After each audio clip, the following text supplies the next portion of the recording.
Dante, may sinabi ba si Attorney Monsod kung ano ang senaryo na iniisip nila noong binubuo ang 1987 Constitution?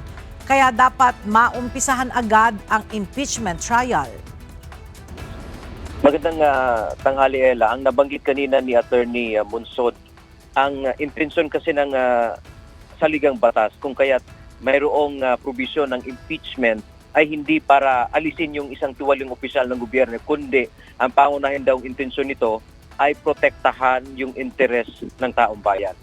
At sinabi din niya kanina, Ella, no, na dapat nang mag-convene ang Senado bilang impeachment court. Ito ang sinabi ng ni Attorney Monsod, na isa sa mga framers o bumalangkas ng 1987 Constitution at dati ring chairman ng Commission on Elections. Ang salitang forthwith anya na nasa Article 11 ng Saligang Batas, ang ibig sabihin nito ay kaagad-agad na isinagawa.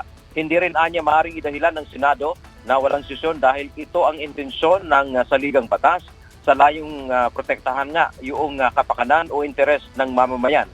Kahit anong oras anya ay pwedeng manumpa bilang senator judges ang mga mambabatas ng mataas na kapulungan. Dagdag pa ni Monsod, maaaring political ang dahilan ng mga senador na hindi nila pag-convene kaagad. Gusto nitong malaman o ilabas ang mga pangalan ng mga senador na ayaw na mag-convene bilang impeachment court. May pananagutan din anya ang mga ito sa ilalim ng ating saligang batas. Yan ang ating update. Balik sa iyo, Ella. Maraming salamat, Dante Amento.